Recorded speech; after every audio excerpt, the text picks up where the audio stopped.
morning, Marianas. So many things we gotta discuss. Happy day, Tirawami greetings. To Rhoda, Guam, Saipan, and Tinian.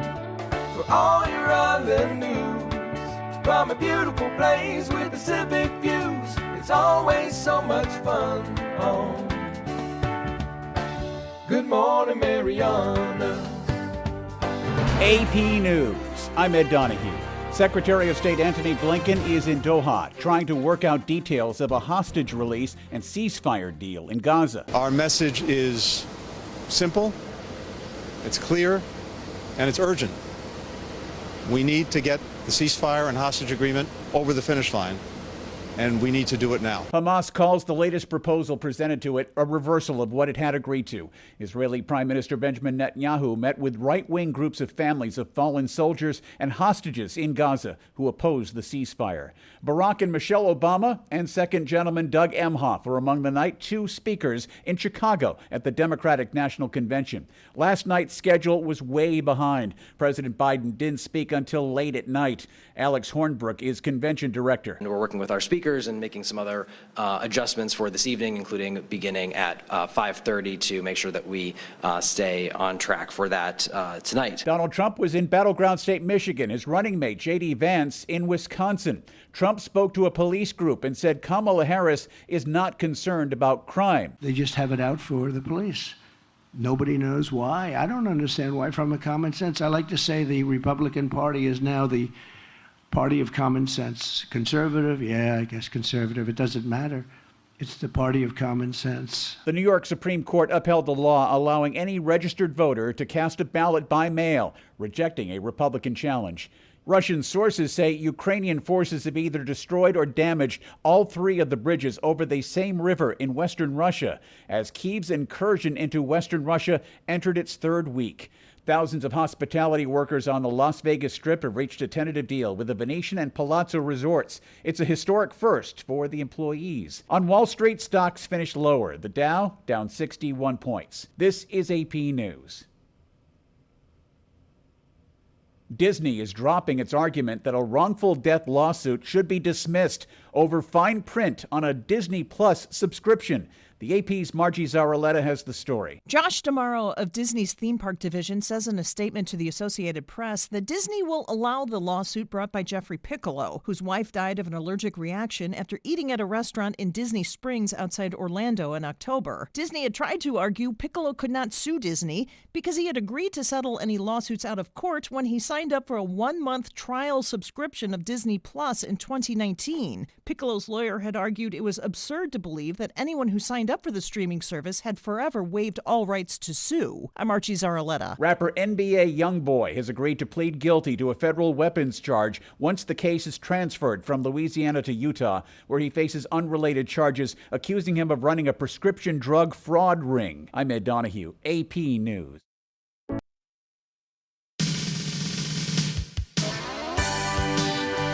Good morning, Marianas. Buenos dias, Antirawami. It is a great morning for us here in the CNMI, especially if you like rain. Your water tank getting a little low? Well, Mother Nature's got you covered. It's true. Or for true, as Ambrose would say. For true. Yeah, it's a nice day out here for the rain. Actually, it's not too bad. It was a good day to test out if your traction on your tires is good. And so far, passing with flying colors. And I'll take that all day. Well, good day to you guys. And thanks for tuning in here at Good Morning Marianas. Whoa, what's going on here? There we go.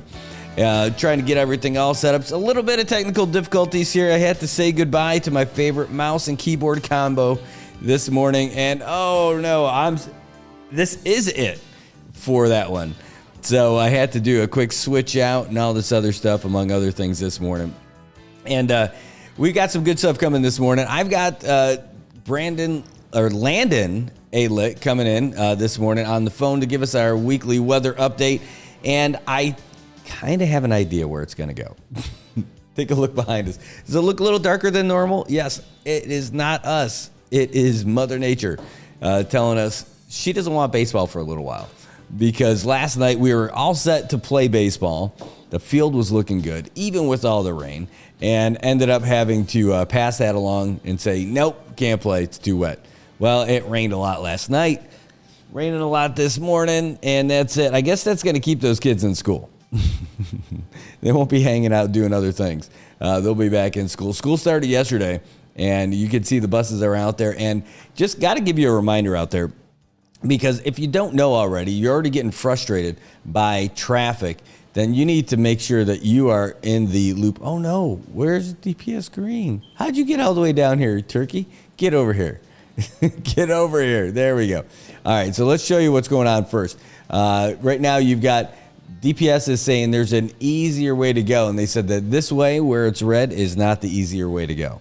Make sure that you are getting out of there somehow. So if you're going to try to go from the south to the north, or even in the middle-ish, then you want to use other lanes instead of this one. If you're living up in Azlito, if you're living up there in Dandam, use Monsignor Martinez to slide down the road and get up north, and then get to Monsignor Guerrero and figure it out from there. The CMG, but right now, that is the crazy spot on Beach Road that you don't want to be a part of.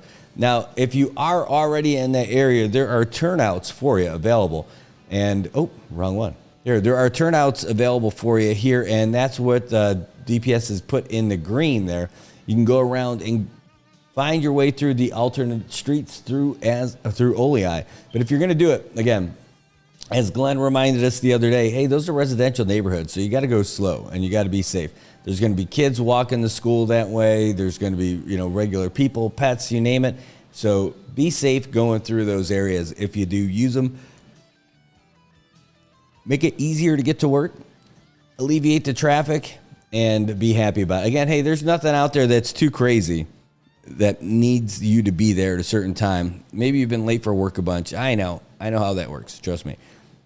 People would much rather have you get there in one piece than causing an accident. So it's okay. And who knows what would happen, right? You don't want to mess around and find out.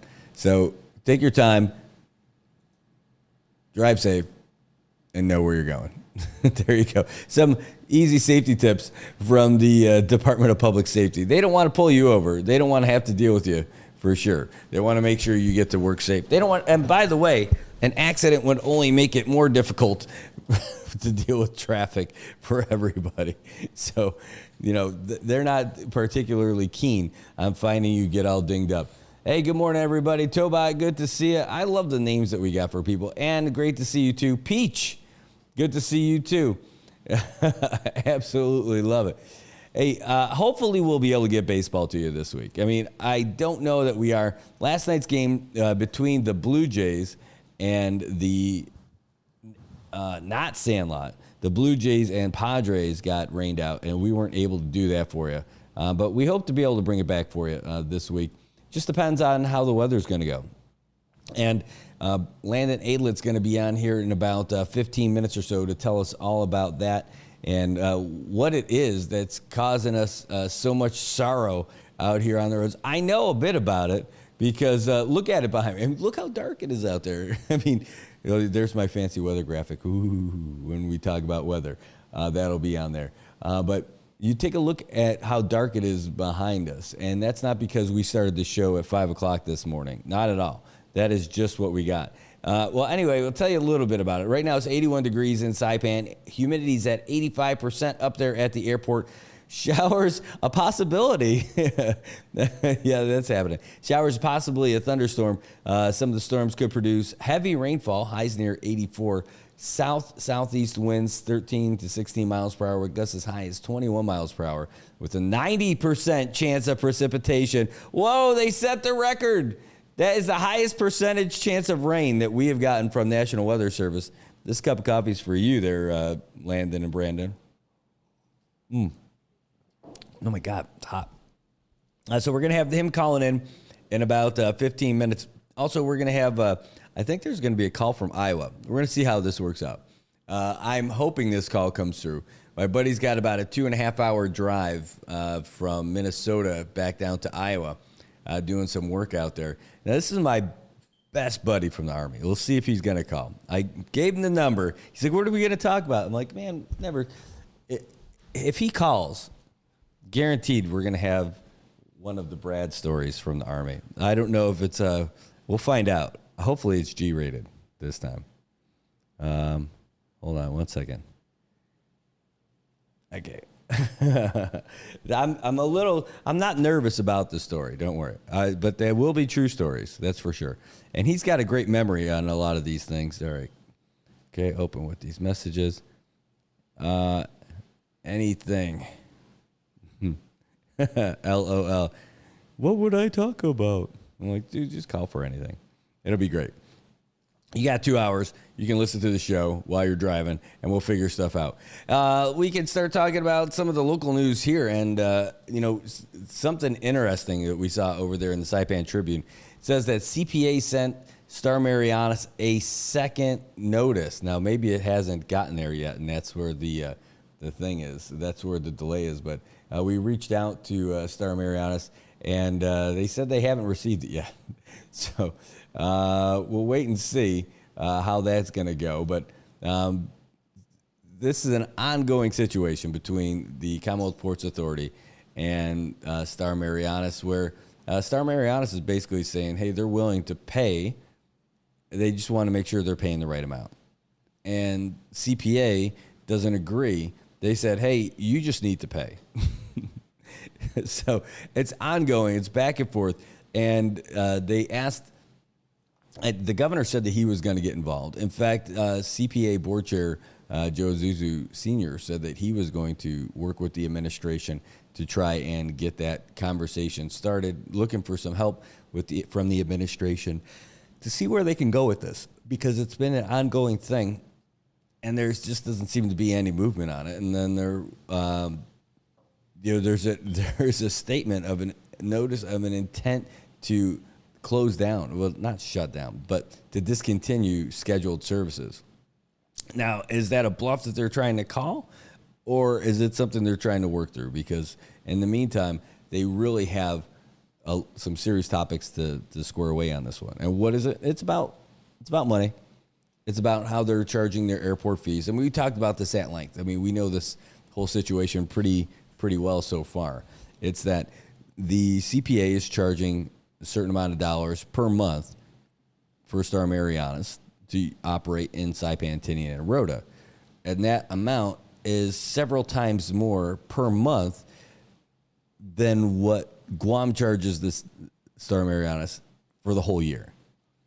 So, and that's why Star Marianas is disputing it through the FAA as well, where they've gotten some favorable feedback saying the way you're charging us, you shouldn't be charging us. And that's it. That's it. It's the back and forth between the CPA, and it's not new. It's spanning between a couple of different administrations. So this is something they need to really work out, because who's left in limbo right now are the people of Tinian and the people of Rota, wondering what the heck's going to go on over here. What kind of service are they going to have after this is all done? Because this is not how they want to operate. They don't have to live in knowing that they might lose all connection to the other islands. Now, what's interesting about this is that one of the airlines that used to be out here, Marianas Southern, ended up moving some planes over to Hawaii and using, what are they, Technums? Those planes that were probably purchased with ARPA funds, about $8 million worth or so. Well, they're temporarily shutting down their service in Hawaii. And that's because of some maintenance issues. Well, where is it? I'll tell you exactly. It says suspending service from August 17th till at least till the 20th, which is there now in Hawaii. And saying that because they found some discrepancies in the documentation of a recent landing gear service on one of their aircraft. They did it as a precautionary step to uphold their rigorous safety standards. They've decided to temporarily ground affected aircraft in Hawaii while they conduct thorough inspections. Now, what they're going to do to supplement that is use some of their cargo aircraft to move some people around. So at least they got a workaround for that. Especially, it's Mokulele Airlines.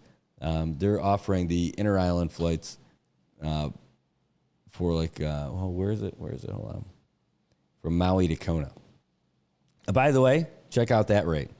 Tickets from Kahului Airport in Maui to Kona International on the Big Island, $69. Oh. How about that?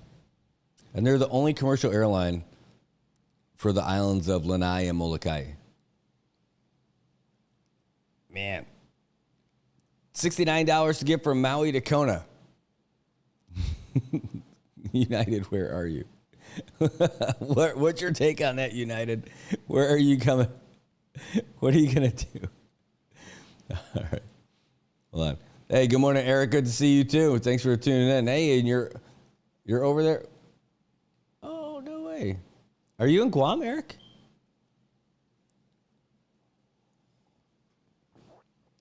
Oh, yeah. Yeah, I'll tell you what, I have not been to Big Island in Hawaii. I have not been there. I've been to Maui, and I've been to Oahu, but I haven't been to Molokai, Lanai, or Big Island. But I've heard a lot of stuff over there. Actually, I heard it can be pretty cool over there. I don't mean like awesome cool. I mean like cold.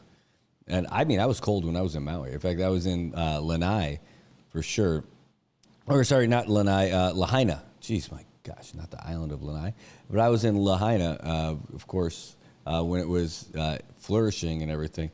And it really struck me like Maui really reminded me of Saipan.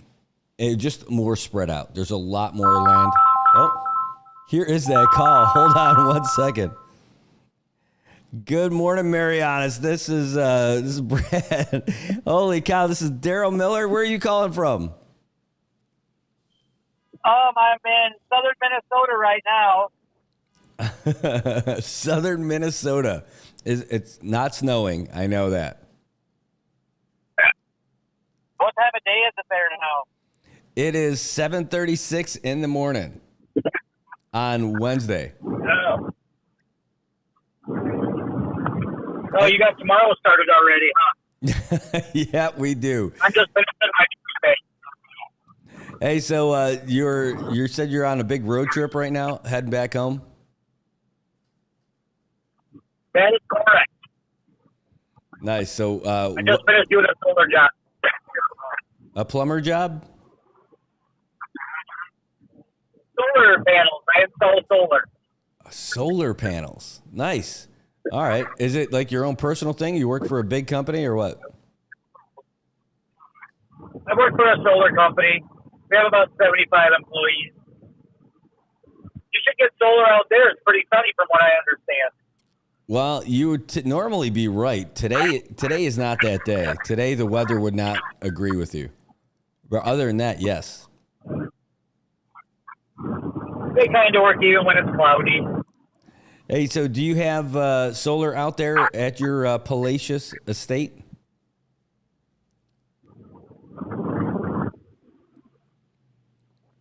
At my what? Do you have solar at your house? I do not. Unfortunately, I have a very shady yard, so my property isn't really good for solar. Kind of ironic. No, that works. Solar can't have solar.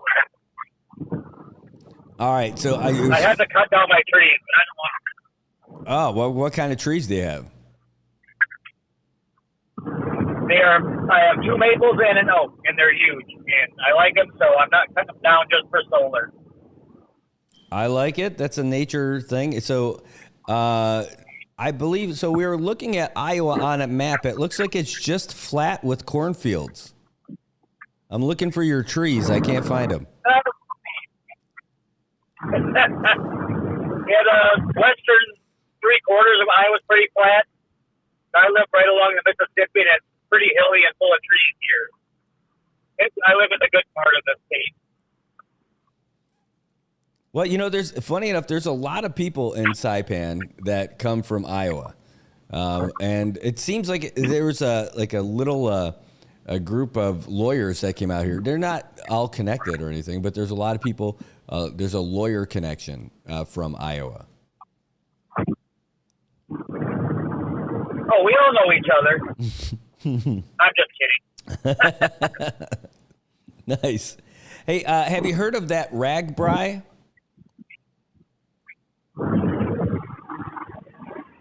Yeah, it's pretty cool because people ride all the way across the state on bicycles. And boy, it's kind of a party ride. They drink beer all day while they're riding bikes, and then at night they park it and party some more, and somehow they ride bikes all day hungover.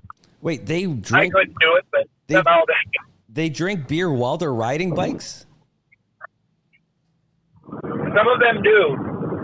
Some of them are serious athletes, and they just go for it. But a lot of them are just like on a big, long party bike ride. So we've been talking about doing this. So I guess you have to have a support vehicle because it's not like you ride from one side to the other and then you hitch your ride back, right? Oh, yeah, you have to have somebody come with you. It'd be pretty hard to carry all your supplies and food and water, all that distance.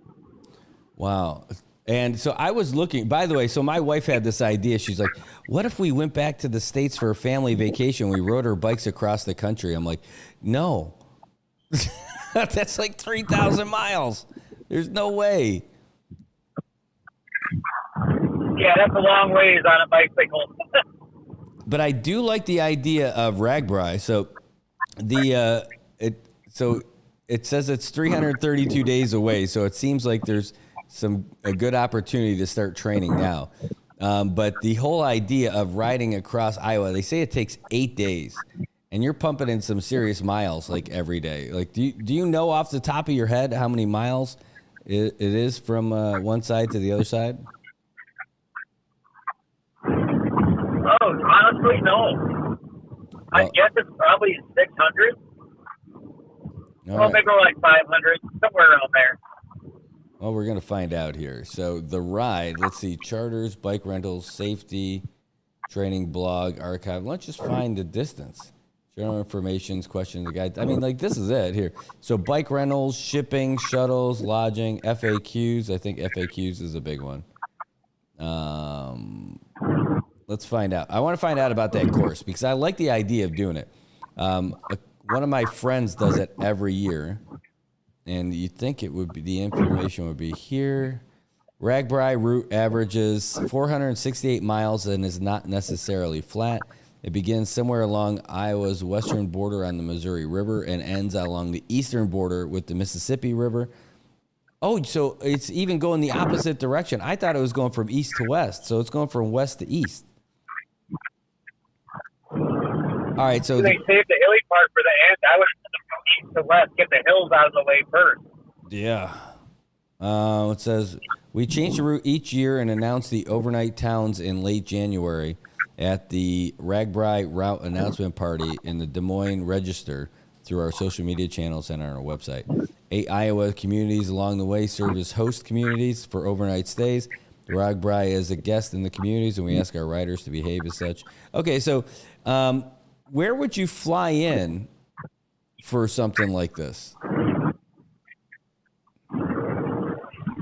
guess it would depend on where the route starts. The Lacrosse, Wisconsin isn't too far from Iowa. They have a small airport there. So is Rochester. Or another good option would be Minneapolis or Des Moines. I guess if you're starting in the west, you might want to land in Sioux Falls. Sioux Falls? In Nebraska.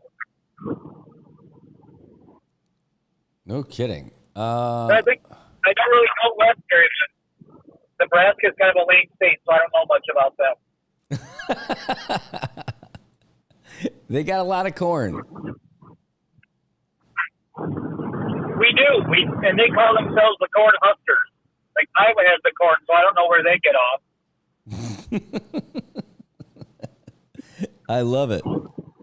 I love it. Hold on. I got to, one second. I got to message this guy to call me on the other phone. 1 second. Hold on.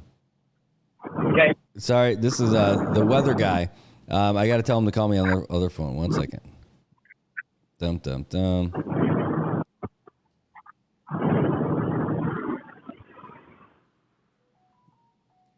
Yep. Other phone. All right. So I'm just messaging him that I'm going to call him on this phone instead of the other one. He was calling me on the other one that doesn't have the Bluetooth connection. Well, I got to tell you, so they even charge you for not being in it. It's a week-long non-rider registration. We ask that anyone who is traveling with the riders and offering support, whether that is vehicle support, tent support, or moral support, register as a non-rider. And it's $60 just to be along and support. Are you kidding me? What do you get for your $60? That's what I want to know. I'm wondering too. How would they even know? Well, let's see. I just randomly be in the town and It says, what is included with your registration? Well, 4 ambulances and paramedic teams on the route each day. Okay, so that's one. Traffic control, baggage transported from overnight to overnight commutes. That's good. So they actually bring your bags for you from place to place. How about that? Free SAG service. Not sure what. Yeah, and that means they take care of if your bike breaks down. They also take care of the bike repair shops along the way. They've got live entertainment each night, provisions for camping locations in each community.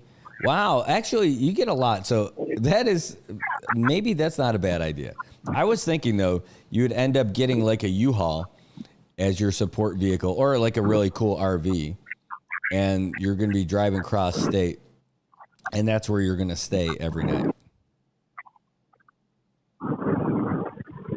I just figured they had their own, like, friends come along and as support vehicles. I didn't know you could get one. That's kind of Awesome. I might be more incentivized to participate that way. Yeah, I would definitely do it. Hey, D Madness, I'm going to call you back. I'm going to go and call this guy from the National Weather Service. He's going to come in and give us our weather update. If you're listening, you'll be able to hear what he has to say about how much rain we have coming our way. All right, I'll be waiting for your call back. Yeah, awesome, man. Take care. Drive safe. Hey, wait. Yes, before thank you go, why don't you give us the weather report for driving in southern Minnesota, weather and traffic together? It's not a whole lot of traffic because I'm in kind of a remote area, but it's partly cloudy and probably 70 degrees. Pretty nice day. Okay, sounds pretty solid. All right, man. Hey, we'll talk to you later. And think about what kind of terrible story about me you have on tap. Okay. We might have to. We want to get into all those. I don't know how G-rated we got to get, but it can't be. It can't be. I don't. You probably could mention the name of the cat, but I'll let you go at that one, man. I'll talk to you soon. Okay, I'll make it so. All right, see ya. All right, that's my best friend from the Army, Daryl Miller, giving us a ring. In the meantime, though, we are going to call back Landon Aidlet from the National Weather Service because he has our weekly update on what's going on. Let me make sure I see what number he called from, and we're going to call that one right back. Yes, there we go. So we're calling him now. Dun, dun, dun. There we go.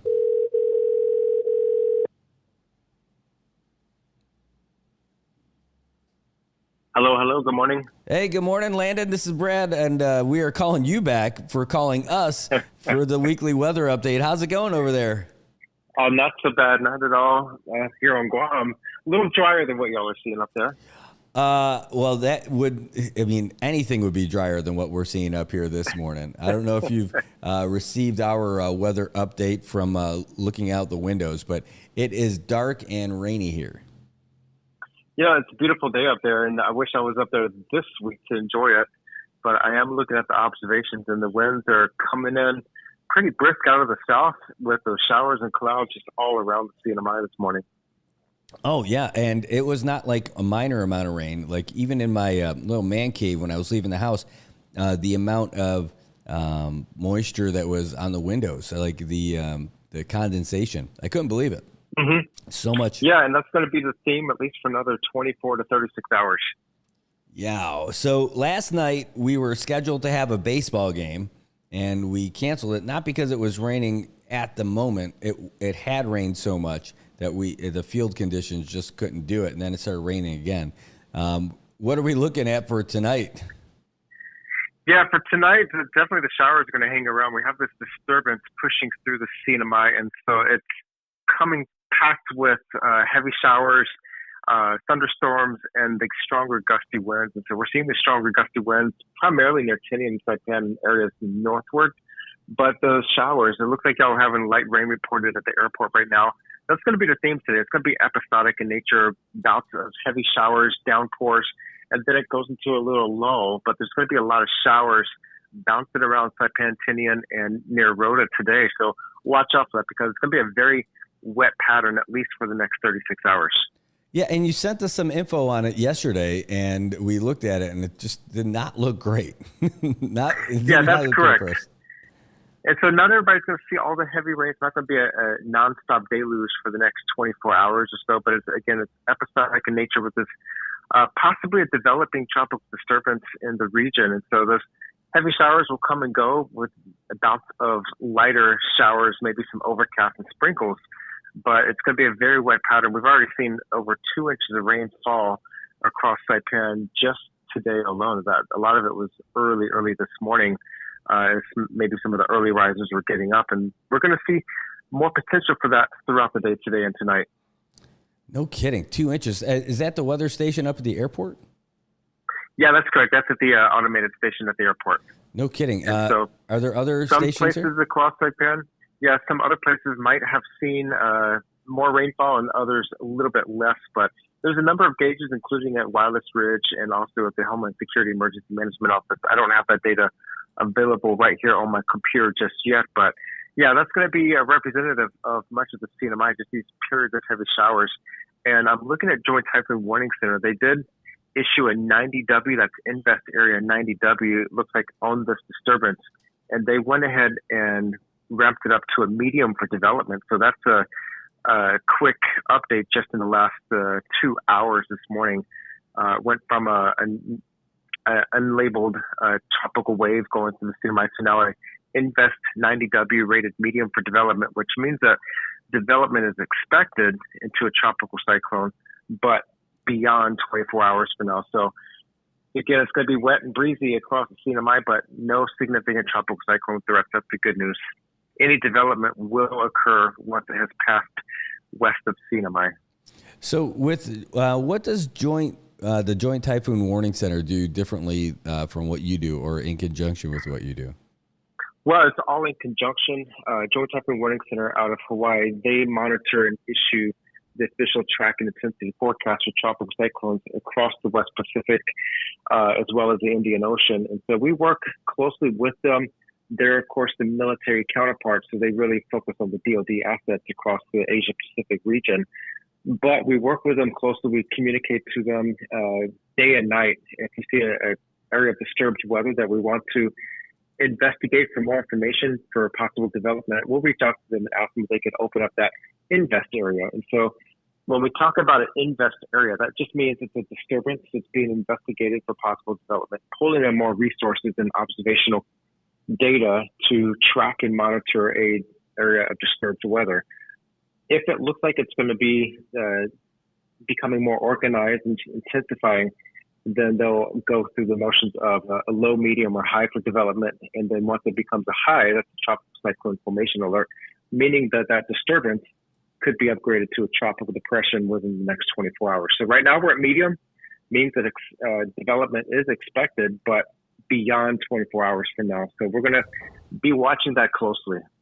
Well, I watch your National Weather Service on forecast.weather.gov every single morning.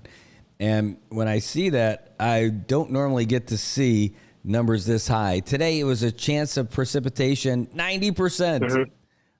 Yeah, when you see those percentages, you know it's going to be a wet day. So a lot of times I forecast 10 to 20% coverage during the dry season. On rare occasions, you see that 0 to 10. But in the wet season, we are traditionally around 30 to 50% coverage just because it's a wet season pattern. You get a lot of showers.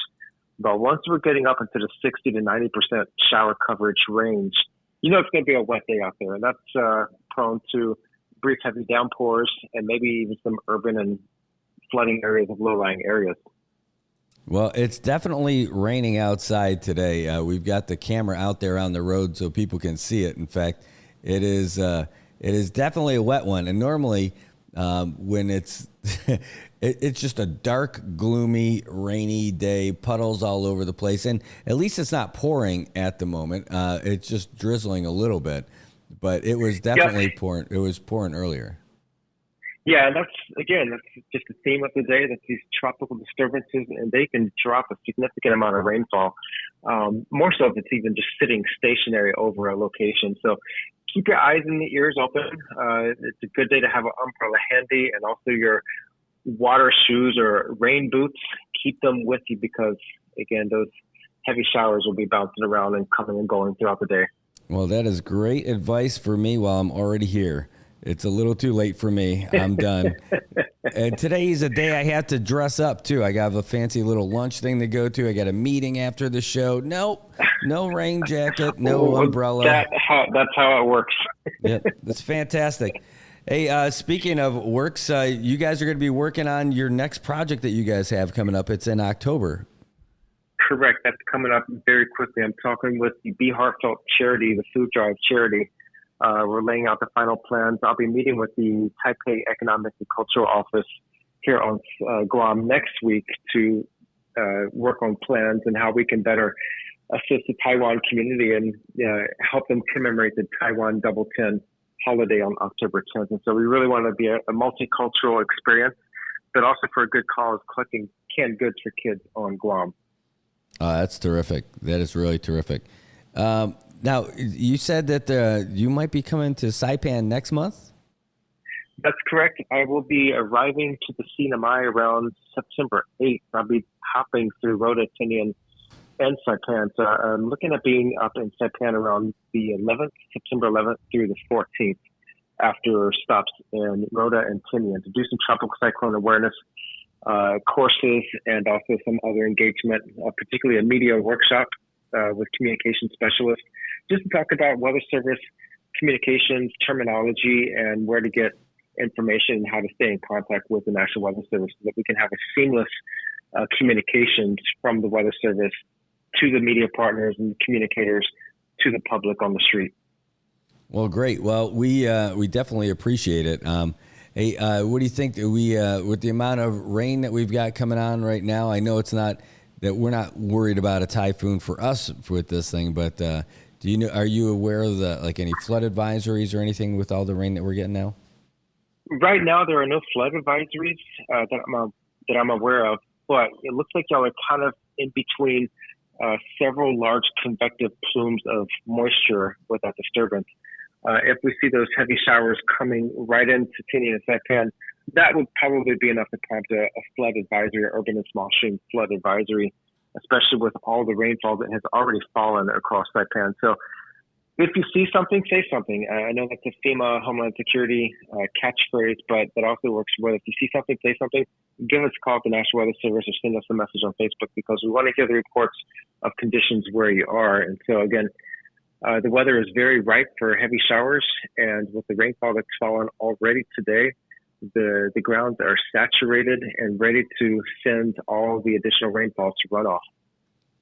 Well, that's what we've got going on. I mean, I can't expect that we're going to be playing baseball tonight with seeing this weather. Yeah, that's very likely the case. Well, at least the grass will be a lot greener when the playoffs continue. Well, the grass is going to be green. The store grass is going to be explosive with growth. I can't keep up with it in my yard, actually. Oh man, yeah, I definitely. By the way, it just started coming down a lot heavier over here. I can hear it in the background. Okay. But yeah, yep. I know that feeling about the grass. I am now 3 weeks. So this is when our guys from Highlands Lawn Care are going to be coming over. They're going to have to go back and beat back Jurassic Park, and they're going to have to do it while it's raining or while it's wet out there too. That's exactly it. It's Jurassic Park, and it's going to be a beautiful, lush green island. If it wasn't before, it will be in the next week. Yeah. All right. Well, anything else you got to add for us this time? That's about it for now. Again, no tropical cyclone threats direct to the CNMI. Once we get this disturbance out of the area, it should improve slightly for the weekend. But any tropical development that will occur very close to the CNMI, but to the west, so we're not expecting any direct impacts or problems from this developing tropical disturbance. Well, that's good news, and that's really good news. Hey, I want to say thanks again for giving us these updates. This is the best. We get to find out about what's going on with all your cool building projects that we're looking at trying to be there for it in October. Oh, that would be fantastic. We'd love to have you over there at the Ganya Shopping Center and broadcasting. We can talk about weather and Lincoln logs and all kinds of other good efforts in the community that really benefit not just Guam, but also the CNMI, hopefully.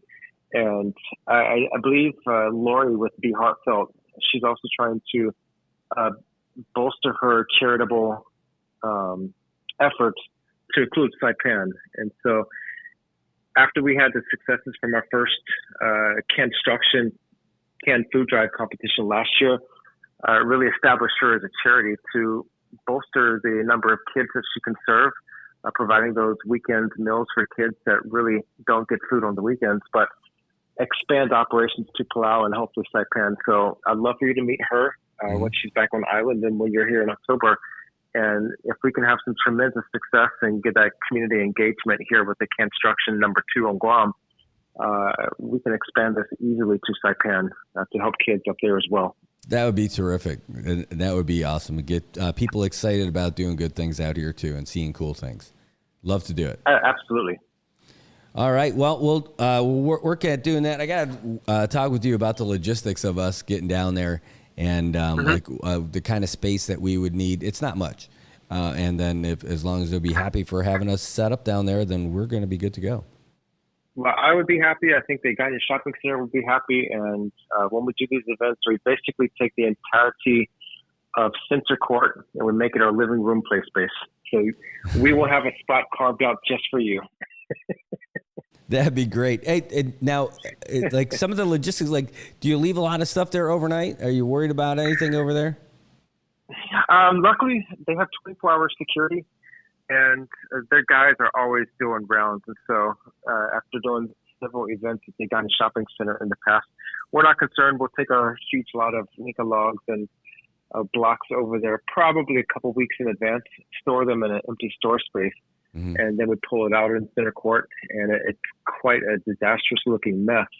But security-wise, it's perfectly fine and good to go. What time do you guys usually start in the morning? We usually start when the doors open. So we basically work and build all day during mall hours. But if we're making slow progress like we were at the Guinness World Record because of the building requirements to Guinness, we had to go in before the doors open, and we stayed a couple hours after they shut down the mall. So when we have friends over there, we got music blasting in Center Court, and they're singing karaoke and whatever else for hours into the night. No kidding. It's a lot of fun. It's a lot of fun. I love it. It sounds like it'd be a lot of fun. All right, so that's coming up in October, and but you guys will be here in September, and then hopefully we'll be able to get you in studio when you get back here to Saipan. I definitely look forward to it, and I'm looking at possibly Thursday morning, September 12th. That's when I'll come in from Tinian Wednesday night, and I'll be there Thursday and Friday mornings. Okay. Awesome. All right, well, and hopefully you get to bring some good weather with you so that you can take all the credit for it. Well, you got to realize the difference between good weather for a normal person and good weather for a meteorologist. The good weather for meteorologists is usually not what people want. True. True. Well, hopefully you bring weather that makes it easy for you to fly between the islands. Well, I also add that I love turbulence. And I know flying on Star Marianas, you feel every little bump on those planes. And that's why I love flying between Saipan and Tinian and Rota. It's just a very fun experience. Plus the views. You can't match those views anywhere else, really. Yep, I absolutely love it. In fact, you know what I like about Star Marianas? I mean, it's not nearly as fast as what I'm about to say it, but with the altitude and stuff like that. I'm like, oh man, it's got to be cool. Like if you were like one of the pilots in World War II flying around in one of those little fighter planes or something like that. It's not as fast. You can't help but to think back to what things looked like 70, 80 years ago, especially Penny, and seeing the scars through the jungle, where the jungle is coming back over what used to be one of the largest air bases in the world. And it's just phenomenal to think back through history what things must have looked like back then and how they've changed over the decades. Yep. In fact, we do have Sarah Marianas, what we affectionately call the Tinian Air Force. Yes. All right, so I know you're going to be coming out here next month. We'll look forward to having you in studio, and but before that, we'll catch up with you next week to find out what's happening in the skies above us. Absolutely, and we'll probably send out an updated outlook either today or tomorrow at the latest as this 90W evolves. So stay tuned for more information. We'll keep the updates coming accordingly. Okay, great. Thanks so much. Yeah, thanks, Brad.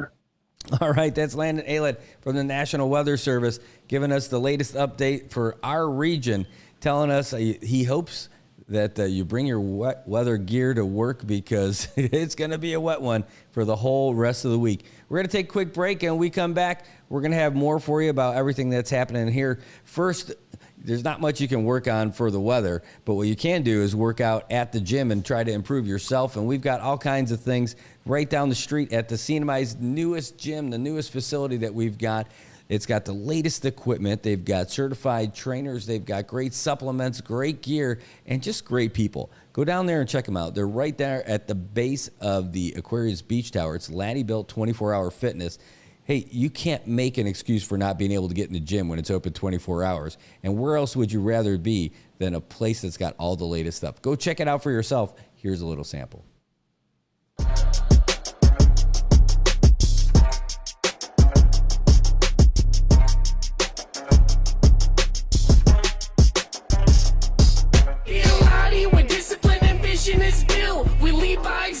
Persistence to build, be the inspiration, they witness approve. We do what we do by the rules in the book. Be a lottie where discipline and vision is built. We lead by example, persistence to build. Be the inspiration, they witness approve. We do what we do by the rules in the book.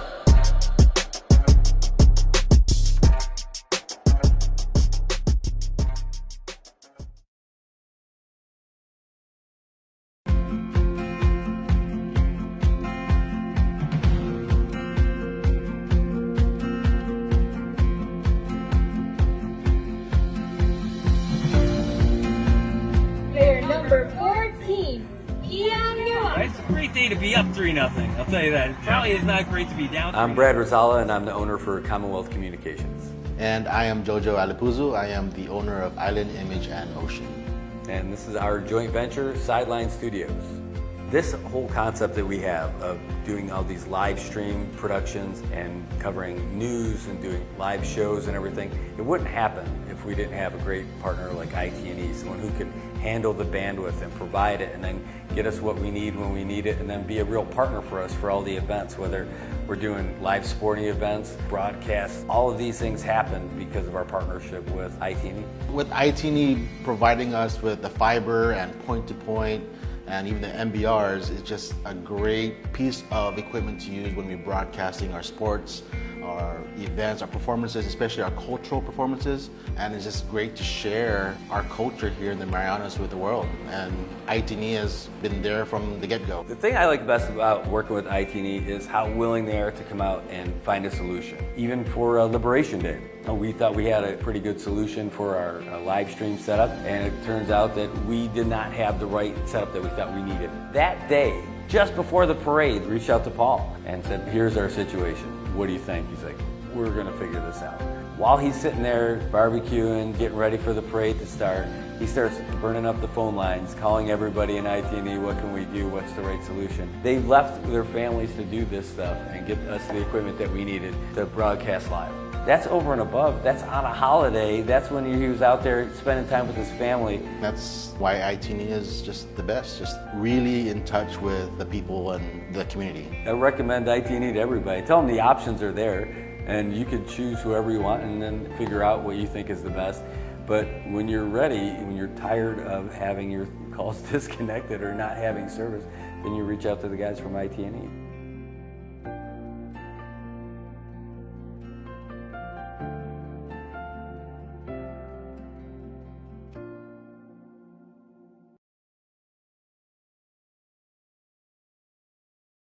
AP News, I'm Ben Thomas.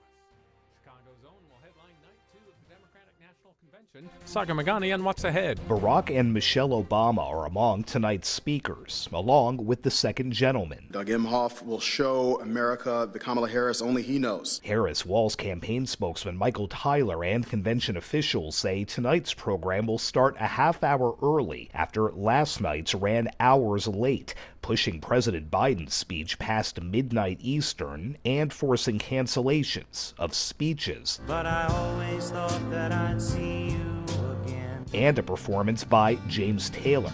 It's uncertain if they'll be rescheduled. Sagar Magani, Washington. Former President Trump made a campaign appearance in Michigan today. I watched last night in amazement as they tried to pretend that everything was great, the crime was great, the border was great.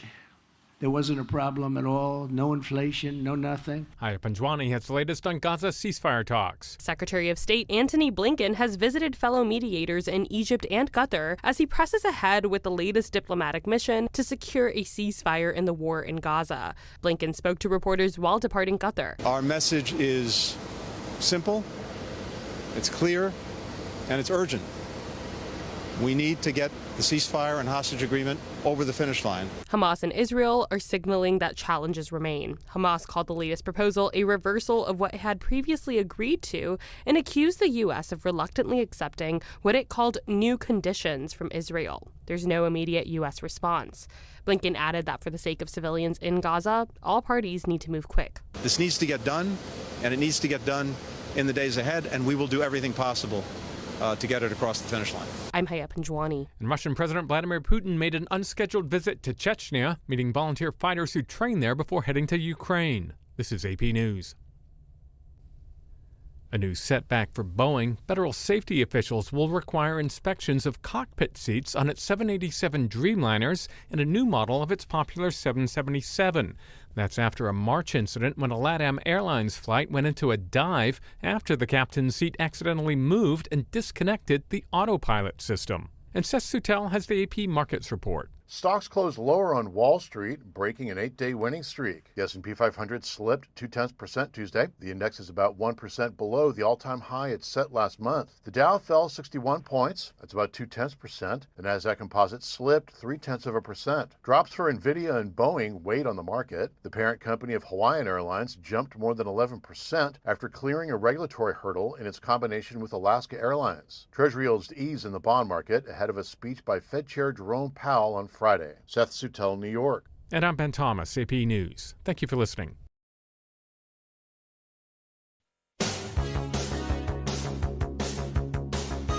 All right, good morning, Marianas. Take a look outside. That's it. That's what we've got.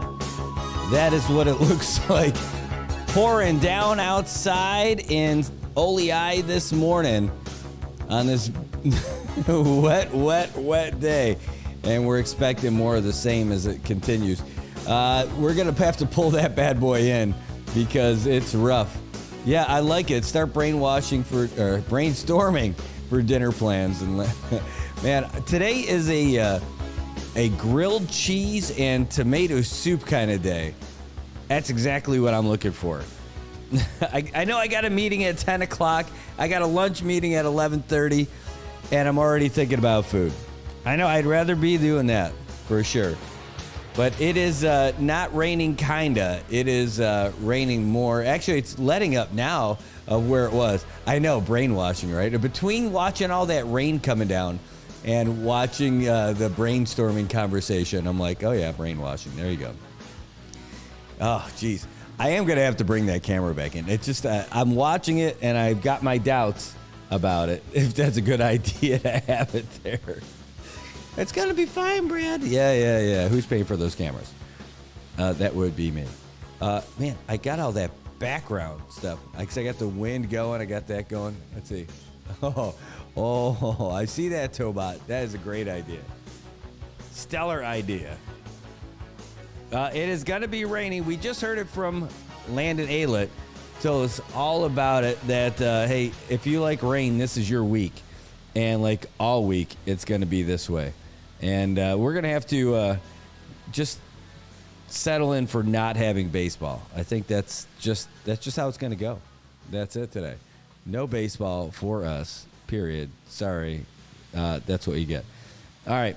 I normally wouldn't throw it to commercial or something, but I want to go pull that camera back in. I put it out there. Just keep it so you guys would have a good view of this. So just give me a real quick second. I'm just going to play something so that you guys can enjoy it while I pull that in. I'll be right back. My name is Kelly.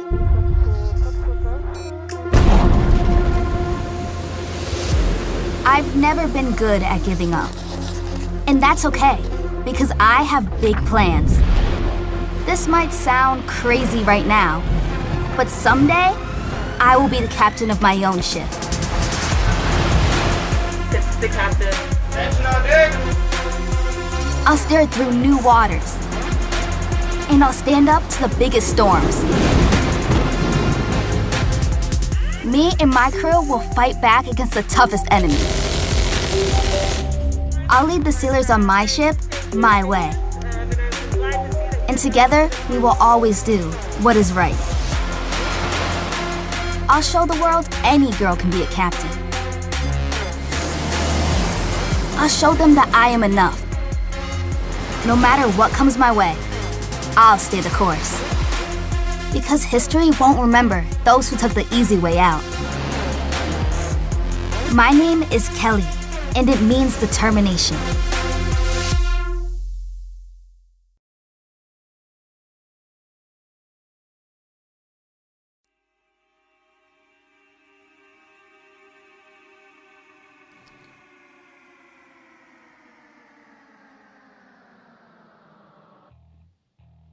All right, we are back. Okay, the camera is readjusted just so you can see a little bit more of what's going on. I still want you to see something about what's happening out there. But I'm not picking up all the background noise. I had to close the door. I had the door open just to keep it safe. But now I just tucked it back in underneath the cover of the roof. So you can still see that it's a wet, sloppy day out there in the Marianas, and that's what you're going to get. There haven't been any official announcements yet, but I could really just go ahead and tell you that I can't see any chance that we're going to be able to play baseball tonight with this kind of weather and the saturation on the field right now. It's just absolutely brutal. Oh, yeah. Good morning, Chuck. Thanks for tuning in. Good to see you. Hey, Tobot, sometimes I just have the kids jump in the 4Runner just to wait out the rain. You know what I used to do with my Tacoma? We used to go and just crash through puddles. I mean, the smart way where you know what's underneath that puddle. What I really used to love is when we would do those mud puddles up north on all those coral roads, like the connect between, like behind the golf course up in Marpee, or even going up by Tapachow, dropping down off of Wasserock Road and all that. Oh, big mud puddles through there. I remember taking some great photos of it just when it was like the whole truck looked like it was a different color because of it. True story. All right. Well, it's going to be an interesting week for weather. We know that for sure, and that's what we got. And thanks to Landon Aylett from National Weather Service in Guam for giving us the heads up on what to expect this week. And it's going to be a lot more of this, a lot more rain, a lot more wetness, and apparently a lot more kids in June next year. All right. Well, let's jump into some of the other things that we were talking about out here. One of those things is, you know, this rain ends up...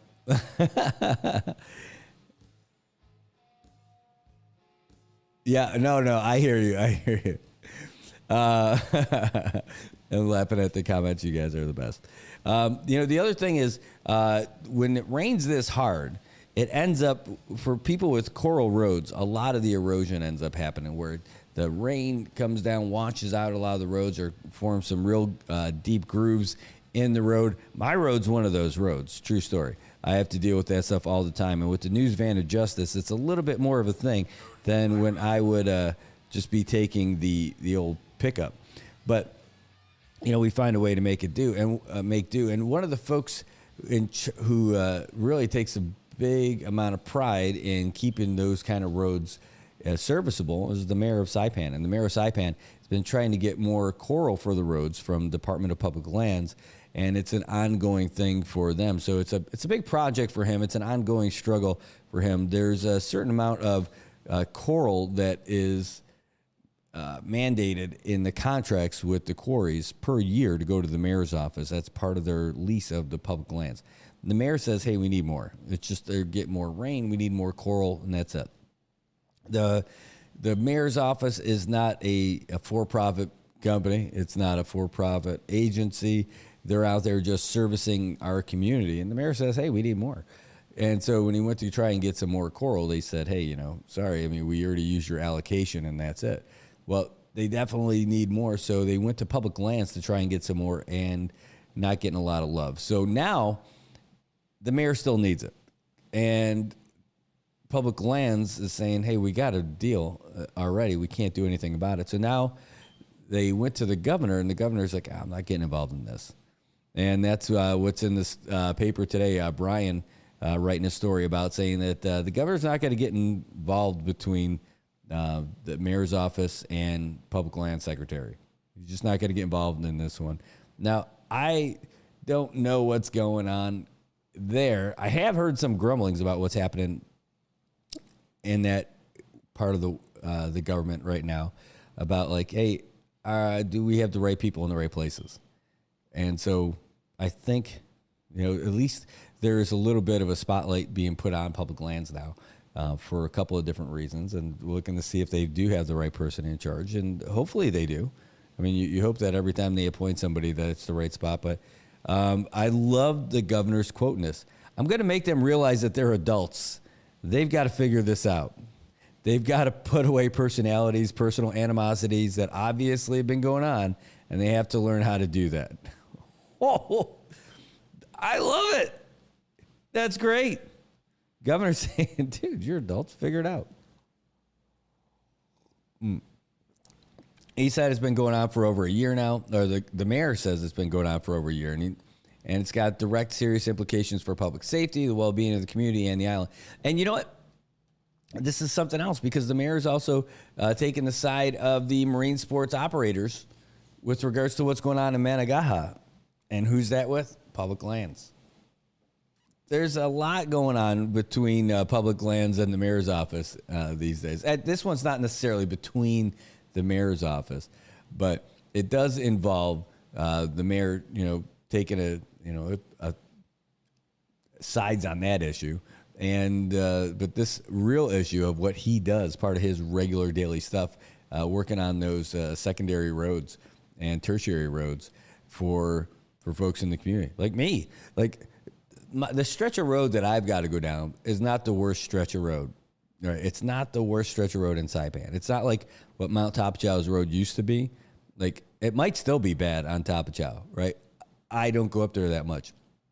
But that last steep section, that used to be awful when it rained. Well, then they put some stuff down. I don't know what they did, because they didn't really concrete it. They didn't use real asphalt. They used something that worked to kind of solidify that stuff. Kind of concrete, kind of. I don't know, but it wasn't like a real professional road work thing. That's a road that needs to get legit paved, especially with all the tourism that goes up there. And it might not be a big road for a lot of residents, but it is one of our tourist attractions. That's one that needs to be paved. For sure. Maybe that's where this conversation goes to, away from this kind of rain and the coral thing and everything, but about what roads should be paved in Saipan. Now, that one hasn't been paved, probably for a lot of reasons, but one of the big ones, from what I'm told, is land issues. right? Land ownership and all that other stuff. And, it's a difficult conversation to have because anybody can just swoop in and say eminent domain, that the government is able to take this kind of stuff and do it. And then you get reimbursed for it, or you get compensated for that. Maybe you get a land exchange or something. But that road in particular absolutely should be paved, right? The road going up to Mount Topchow absolutely should be paved for so many reasons. Now, the primary reason is because even though there are a lot of people who are affected by it, right? Let's just say that. There's a lot of residents that live up that way from where the old public lands is all the way up to the Mount Topchow. But the bigger thing is it's a major thoroughfare for tourism, right? So you're going to be able to have real economic impact when you pave that road all the way up there. I know that there's private land issues that have to get worked out, but either way, get the contracts for it, get the grant funding to do that.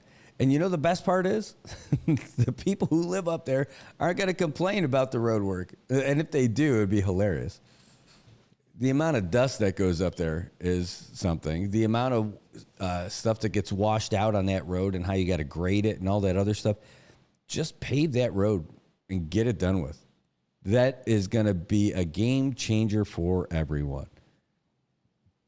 People are going to drive so fast. Easy, you got speed bumps. That's it. But it's going to be it's a tourist attraction. Pave it. And have some really good drainage. You're going to need that. That's like 90% of the issue is going to be the drainage for all that stuff. Where does all that water go when it rains? Because it's going to go somewhere. You got to have a real good plan. And in fact, there's 3 things you need to do. I heard this from an engineer. When it comes to roadwork projects, there's only 3 things that you need to work on. Drainage, drainage, drainage. True story. Put rota bumps. Oh my God. I had this conversation, by the way, with with Tomas Manglonia. It's not because his family's from Rota. I'm like, hey, the Rota jokes. Not that we have to go through them, but the Rota jokes. Same thing as Polish jokes. So I got all those. And then for Canadians, it's Newfies, right? The people from Newfoundland. And I think they use the same things in like the UK. I think they say that about the Welsh. Like there's always somebody somewhere that gets those kind of jokes. I don't know the other parts of the world where they use those things, Oh my God! But yeah, those song bumps are rough. They're worse than regular speed bumps. Now I know that those are made for drainage, right? But man, those things are kind of tough. It doesn't bother me because I'm using a rental car when I go there, so it's not my oil pan. Right? It's somebody else's. I'm not flying through there anyway. I am, when I go to Rota, I don't drive fast. I do find the gas pedal between the villages. That part I do. That road between Song Song and Sao Paulo, probably find the gas pedal a little bit. I mean, there's nobody there, right? So, like, I definitely, not crazy fast, but, Oh my God, I almost spit out my coffee reading that. Reading that comment. Oh my God. I'm so glad I didn't spit that out. He said, I swear I almost crashed into the Bank of Guam my first time drinking there in 2011. Van went in the air like 3 feet. Oh my gosh. Yeah. No. Those speed bumps over there in Rota are fierce because they're not. Oh yeah, sure. You could say driving. You can't. Too late now. You said drinking. You can't take it back. I mean, you can't edit it. But it's actually funnier that you put driving and corrected it. Thank you. I don't want to promote drinking and driving, but I love it. That's the best. That's the best. No, but I mean, I enjoy it driving there. It is really good for the insurance company in case you're still out there. Oh my God, you guys are killing me. This is great. Best conversation. No, how about this? For you guys who've been to Rhoda, if you live in Rhoda, that's one thing. But like when I go to other places, I tend to pick up the accent a little bit. Not totally. I mean, but I can easily, and it's natural, right? It's not fake. It's not manufactured. I just tend to pick up some accents when I go to different places. It doesn't sound like it right now, but people I definitely speak slow, even if you think I speak fast now. When I go back to New York, I speak a lot faster because everybody else does. And ask my wife about this. She'll tell you that as soon as you get back there, you talk so fast and with them, and you could totally all of a sudden you got the accent again. And same thing when I was in the Army. I did the same thing. In fact, I just said Army when I said it.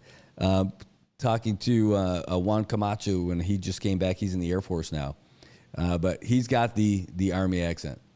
I heard it from him. He's got it. He's got that generic military accent, which is a mix of just about everything and a whole lot of Southern drawl. It's in there. You say the difference. You talk about the Army is different than the Army. I'm telling you, talk about the Army. I was in the Army. That was it. That was totally it. But one of the other things I pick up are some of the local customs and traditions and stuff like that.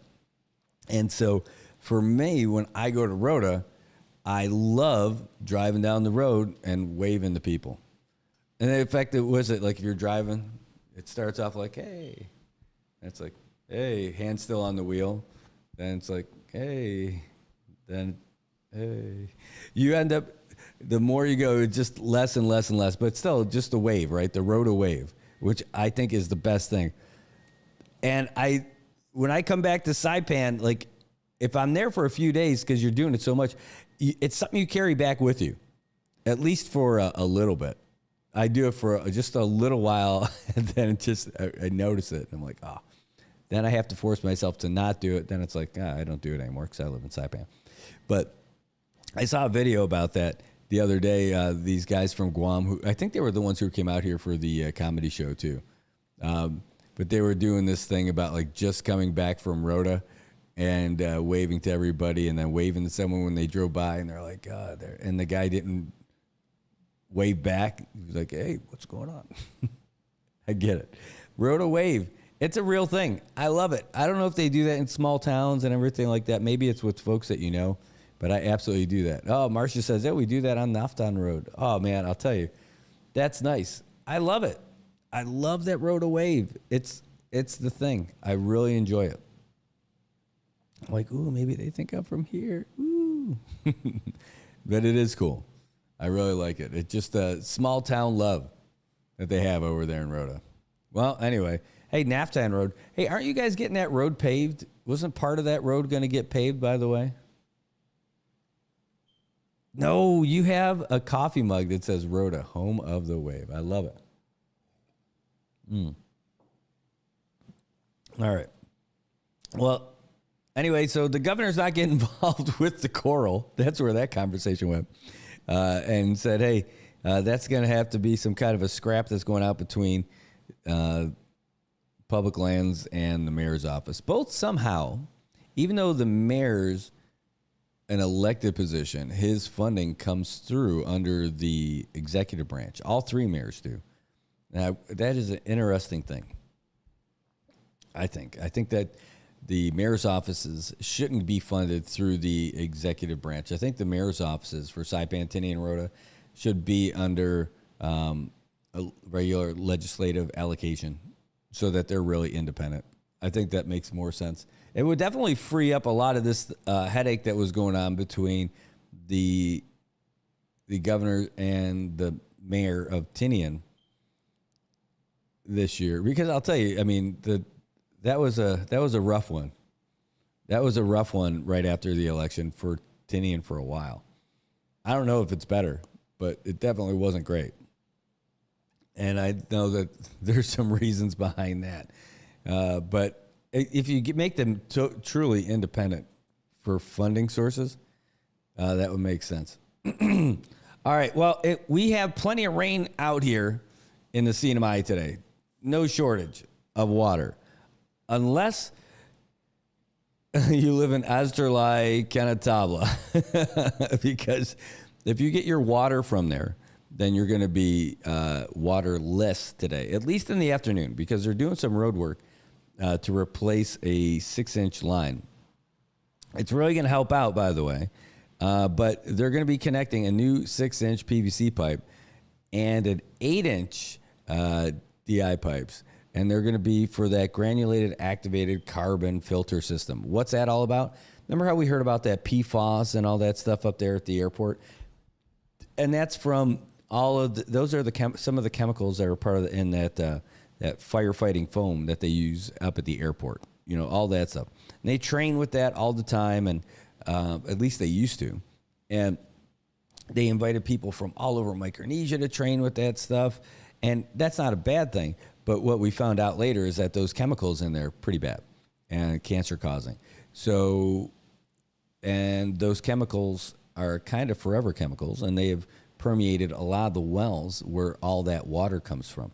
So there was earlier this year, there was a big groundbreaking ceremony that was taking place up by the airport. And that was for this big carbon filter project that they're installing. And when they do that, that's going to filter out all those chemicals so that all the water is going to be great. So in the meantime, they're going to be installing some of those things today. And that's why the folks over there are going to lose little water service in the afternoon. So between noon and 4. And if I worked for CUC, I probably wouldn't say this, but since I don't, it's okay. Just for managing your expectations, from 12 to 4 sounds about right. A lot of times, though, those guys are able to get it done sooner to try to get you back on sooner. So they're going to work real hard to get that done. And can you imagine, as I yawn, can you imagine being outside and working doing this kind of stuff on a day like today when it's raining cows, as Tobot would say it? This is great that they're out there doing it, and they're still going to try to get you your service back as soon as possible. So a little understanding for them, knowing that at least you're going to do a lot better. So you're going to have low or no water pressure while that's happening, because there's still going to be some water in the lines till it drains out. And then after they turn it back on, you got to wait, because your water pressure is going to suck again for a little bit, because they need to repressurize the lines. That's how it works, by the way. So you got all those lines. They're not like empty until you turn on your faucet. Happens is those lines got to be packed, as they call it, packed with water all the time, and that's how you get your pressure. So at the beginning, you don't open up your taps and all that other stuff. In fact, that's one of the funny things, because people are going to end up using all the water that's in the lines. That's why you still will have some. And that's why when you have your water off for a little bit and it gets turned back on, you open up the faucet, it's actually air rushing out, right? That pop, pop, pop, pop, pop, pop, all that stuff, that's all air, the pressurized air that's leaving the system, so that as the water makes its way down from the source. It's really good stuff. And it's really interesting to see how it works. In fact, the pressure is crazy high. So they have pressure reducing valves all the way from the source, which is up there on the hill. As it comes down the hill, there's little spots along the way that reduces the pressure, kind of takes a little bit of that speed off of it as it makes its way down the hill, so it doesn't like blow your faucets off the sink or the shower. You don't get hit in the face with a shower head when you try to turn on the water in the morning. So CUC is going out and doing that, and it just happens to be today. And it's all part of them improving the system for you to make sure that the water that you use every single day is safer, and that's fantastic. Other people who are trying to make an improvement in the community are people who are running for office.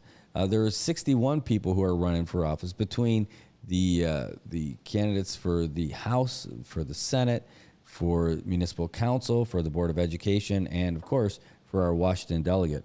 And 61 of them were certified yesterday over at the Commonwealth Election Commission. There was a big old deal you could see where they went through. That's where they check all those petitions and all those signatures, and they go through one by one to make sure that everybody was good to go. And turns out everyone is good to go, and that's going to be fun. What is the special election? I wrote a special election for their Board of Education representative. Oh, I know what this is about. It's because Sergeant Major Attelig, and they've got a candidate who's running unopposed. He's got 26 votes. There was one blank ballot. All right, cool. Well, we'll see how that ends up going. It's too bad Herman Attelig had to resign for health reasons, but he was Sergeant Major is a good man. It was great to see him up there representing, doing the work he wanted to do to care for the folks in the CNMI, and he's got to step away, and that happens, but good man. So thank you for serving your Commonwealth. Man, I really want to hear more about this Star Marianas story. That's that's the thing I'm interested in. Ooh. All right. I'll tell you what, we're going to take a real quick break. Oh, that just gave me an idea. I should move down there to improve my vocal cord. Nice. Leanna and the activists don't. Oh, my God, Tobot. Let's talk about that. You want to talk about that? We talked about it yesterday. All right. I'm going to take a real quick break just to break it up a little bit. And we'll talk about that again when I get back. I will definitely talk about that when we get back. But I can't believe that either. Like, I could easily jump right into it now. But what I really need to do is jump into the gym and get some new sets in.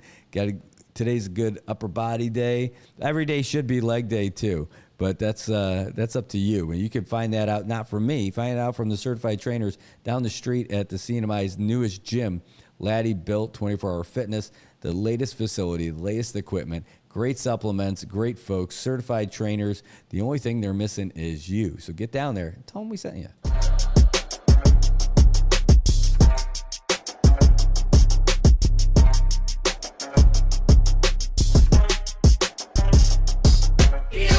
Where discipline and vision is built. We lead by example, persistence to build. Be the inspiration, they witness the proof. We do what we do by the rules in the book. Be a Lottie where discipline and vision is built. We lead by example, persistence to build. Be the inspiration, they witness the proof. We do what we do by the rules in the book.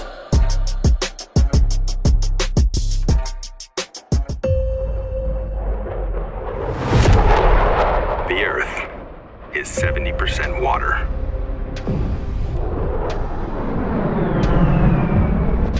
And 30% land.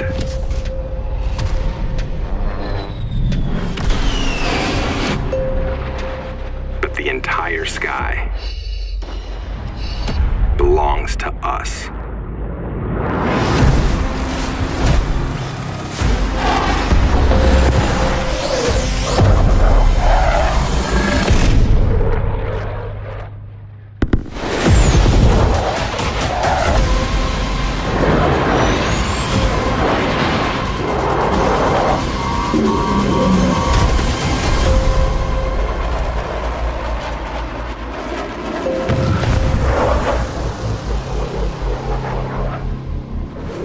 Copy that. Team Hireman.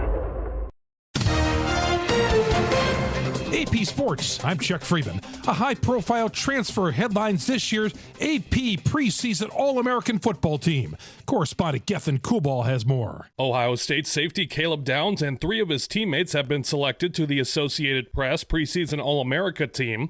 Downs was joined by guard Donovan Jackson, receiver Emeka Abuka, and cornerback Denzel Berg to give Ohio State the most first-team selections. Number 1 Georgia and number 9 Michigan each had 3 players picked for the first team.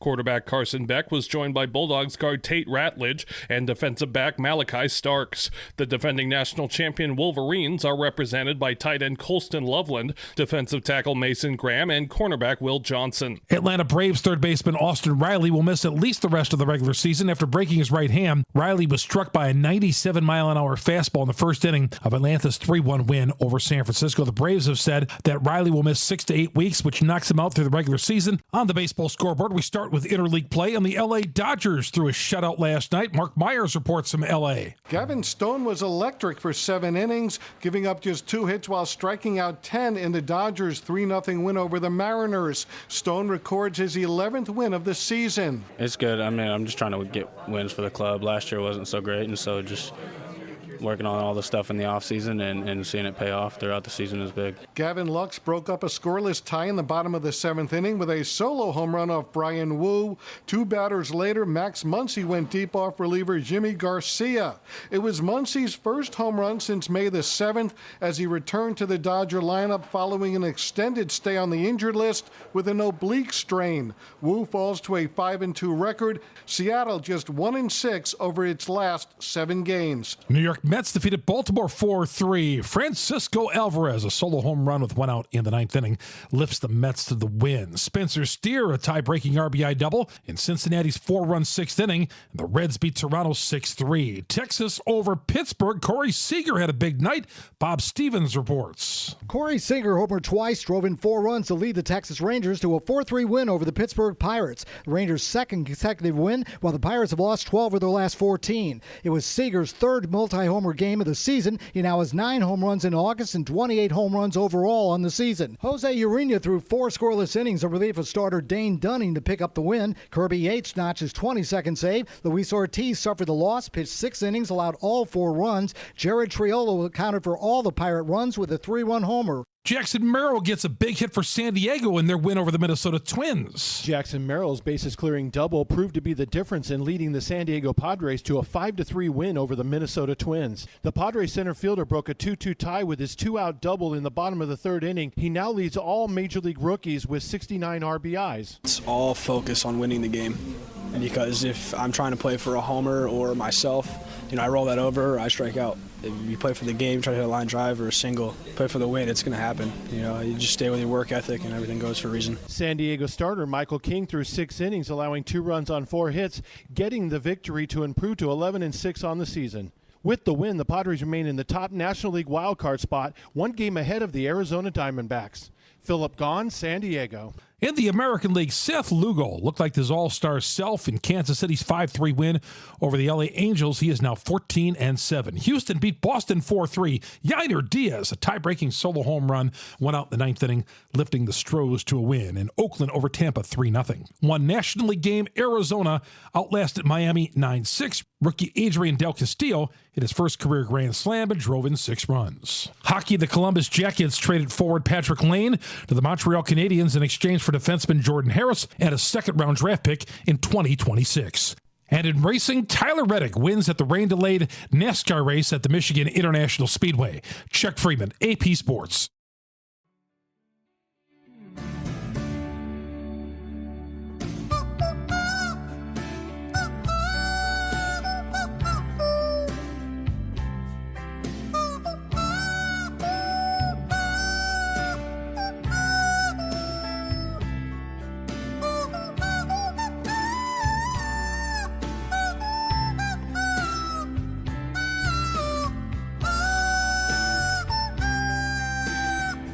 Where else do you get this nonsense?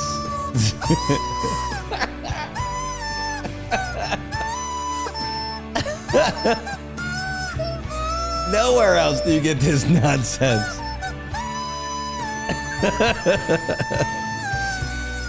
Oh man, just another gift that this world has given us. Rubber chicken. With the chorus.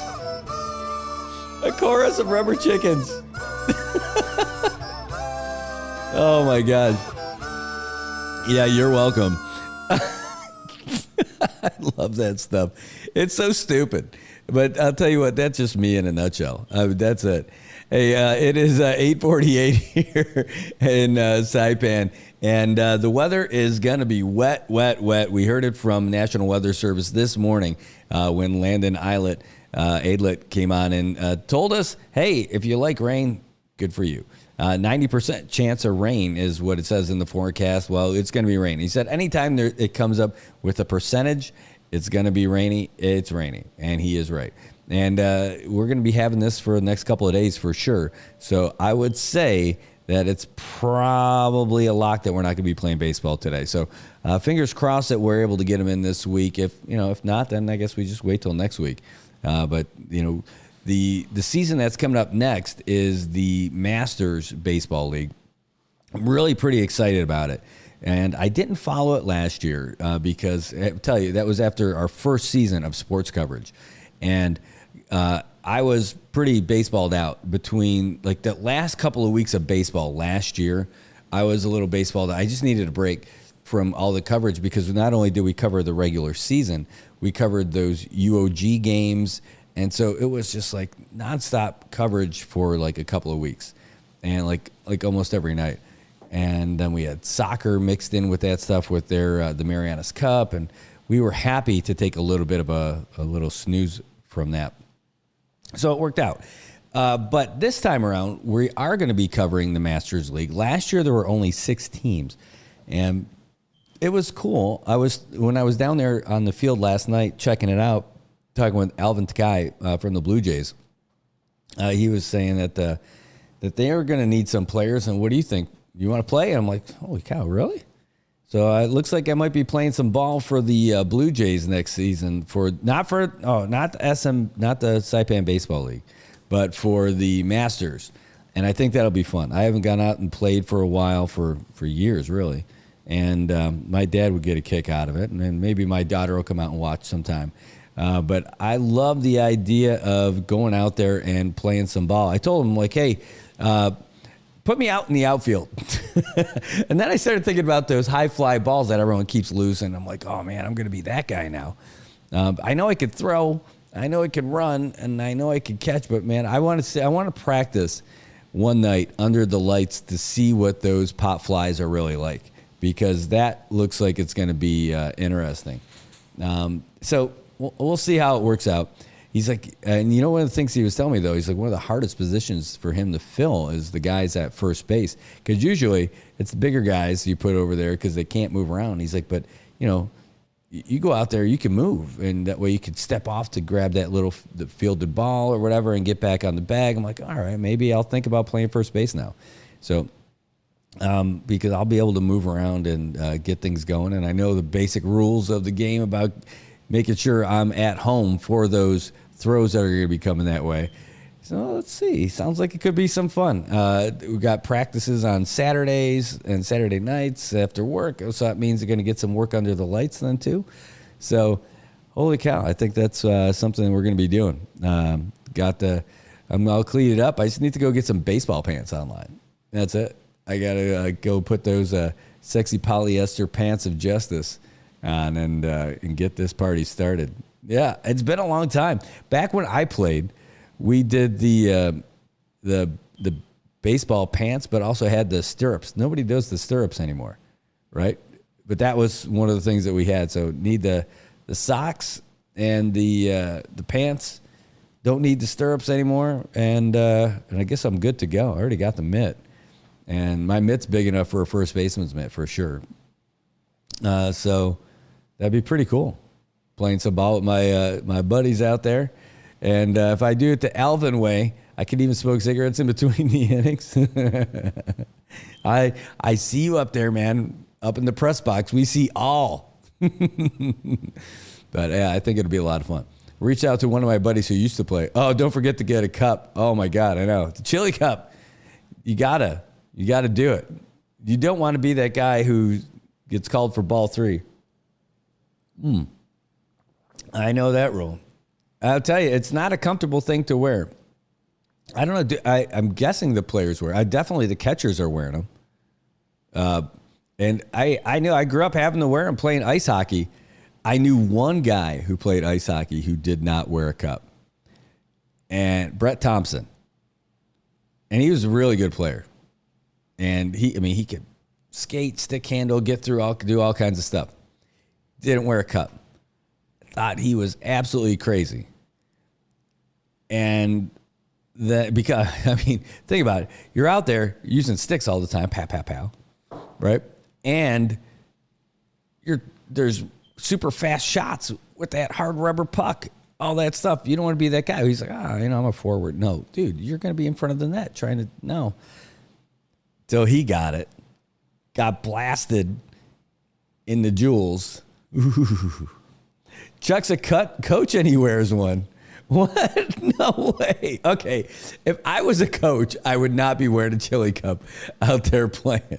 There's no chance I would wear one while playing. No way.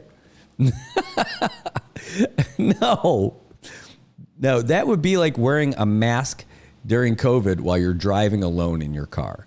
I wouldn't do it. But that's good for him. He wants to be safe. Maybe he wears it around the house, just to break it in. I don't know. But that's cool. I wouldn't be doing it if I was a coach. But I would definitely be wearing one as a player for sure.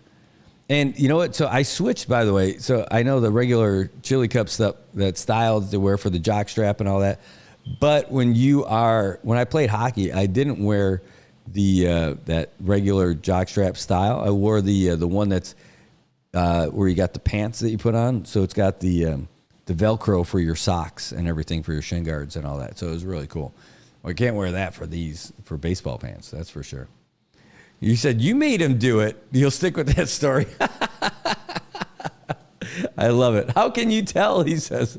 That's even better. Oh my God, that is golden. That is golden. See, this is your coffee conversation in the morning. I love it. It is truly an interactive show. It's even better. Like, I love it when you guys call in. No question about it. But because we do it with the comment section like this, we're able to see it. It's almost like we have more people on the phone at the same time because we're able to have that conversation. This is great stuff. All right. Well, I'll tell you, we've got some, yeah, we do, especially on a wet morning like this.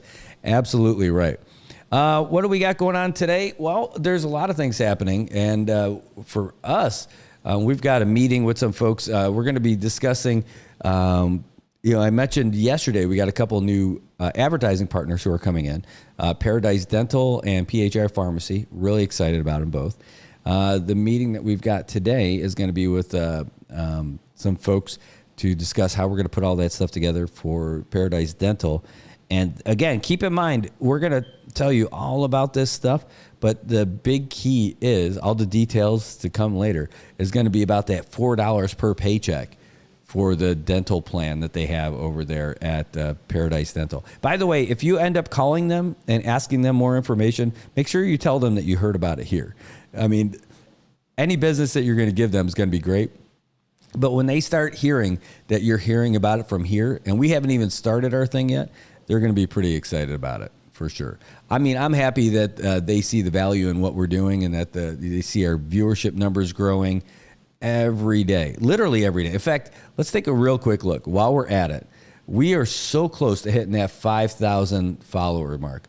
And, we even picked up another one. Let's see if we're there. I think, let me just click and make sure. Yeah, we are 4 followers away. 4 followers away from getting our 5,000 followers. That's it. We're 4 people away. If you're watching and you haven't already followed us here on the NMI News Service Facebook page, please do. Again, there's only 4. Once we hit 5,000, again, that's when we're able to get monetized, and it hits a whole nother level for the algorithm for us.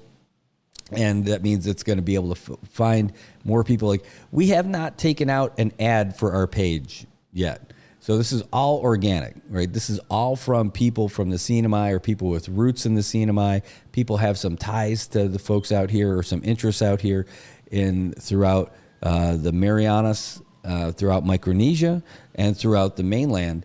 That is all organic. Again, not a single ad. We haven't had to take out an ad. Oh, and Louisa, you're asking on YouTube or here? Well, here on Facebook, getting the 5,000. On YouTube, we are far short of that because we only started about a month and a half, 2 months ago. So if you go on YouTube, it's NMI News 670. We're on NMI News 670. So if you subscribe to that, that's helpful. We're trying to get to 1,000 first. That's our first step on YouTube. And then we're trying to get to 5,000 here on Facebook. Now, we're going to be doing other things to try to get more people to follow us. And not just to, I should say, it's not just to get more people to follow us, but we're going to be doing more things throughout the day and throughout the year. I know not everybody's a sports person, so this morning show that we do here is not all sports focused, but I am interested in doing more sports stuff later, like in between seasons, and just talking sports and having athletes on and all that stuff. Well, I'd like to have people come in here during the day, but just coming in and talking sports in the afternoons or evenings. Also for NFL, I'm going to do it. I don't know if I'm going to have people in there with me yet, but to do a show that's more based about like the NFL later when the season starts. That part's going to be fun, like every week. Like it'll be like a recap and then a promo for the week ahead. So looking at that, doing some predictions. Also, with regards to that, having a regular update that's going to have people who are in a pick'em thing. It's not, nobody has to pay to get into it, but where you pick the games every week, and we tell you who's doing the best every week, and at the end there's a prize. So I tried it out last year, even though I didn't really publish it very much. I think I made 2 posts, but I really just want to see how it went for consistency with everybody who got involved. And our winner was actually from Atlanta, Georgia. Somebody who was running a show over there, and he was great. And so I'm going to do it for real as a regular weekly feature, where we'll talk about it on the morning show a little bit, but then I'll have a regular NFL thing. The other one is I haven't figured this part out yet because we haven't finished building out the back part of the studio yet. I mean, it's there, but it's not, I don't think it's ready for prime time yet, because this part of the studio is pretty cool, right? I mean, it's the way we've got things set up is pretty neat. But for other people to do shows, they don't have to sit here in front of all this gear, right, and figure all this stuff out. But in the studio, the back part, we have enough stuff here, of course, to do another show there. So if there's other shows that people want to do that we can broadcast on the NMI News Service, then we'll do it. Just to bring you more content and and good stuff too, right?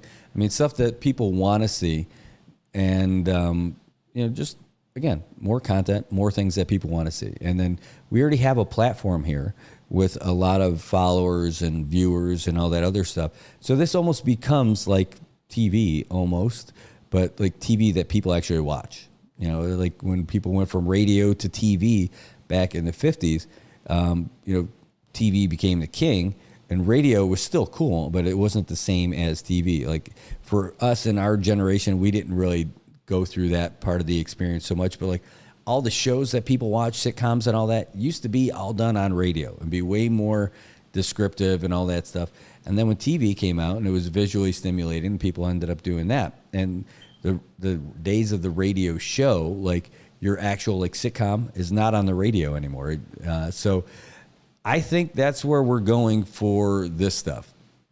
We're going to end up doing more of this stuff online, and again, like on YouTube and on Facebook. And I know Facebook is not always going to be the platform of choice for us, but it's a great place for us right now, and we're going to continue doing it here. And we're also going to grow on YouTube so that people who don't have Facebook, for whatever reasons, they can still watch everything too. And that's why we're building out the website too, so that we have a platform for people to do it there. And it's going to make great sense for everybody. Anyway, hope that makes sense. That's a whole lot of stuff. That's like a big mouthful of all these different things. Oh, that came in a little bit hot. Anyway, thanks for tuning in today. I'm going to get our ducks in a row so that we're good to go for our 10 o'clock meeting to discuss great things that we're going to be doing with one of our newest show advertisers, and get things lined up for the rest of the week. So it's Wednesday. Is it Wednesday, really? It doesn't feel like it. Am I wrong on this? Hold on. It is Wednesday, but doesn't it kind of feel like it's a Tuesday? Anyway. All right. So You know what's going on with schools. You know it's rainy. You know you got to be careful when you're out there throughout the day for traffic. So please pay attention to all the folks. Build in more time in your day for wherever you're going. No one wants to see you get in an accident. No one wants to get hit. And being there on time isn't as important as not mowing people down on the road. All right, take care. Slippery conditions, but today starts with you. Good morning, Marianas. So many things we got to discuss. Happy day, Tirawamian greetings to Rhoda, Guam, Saipan, and Tinian. For all your island news from a beautiful place with Pacific views. It's always so much fun on Good Morning, Mariana.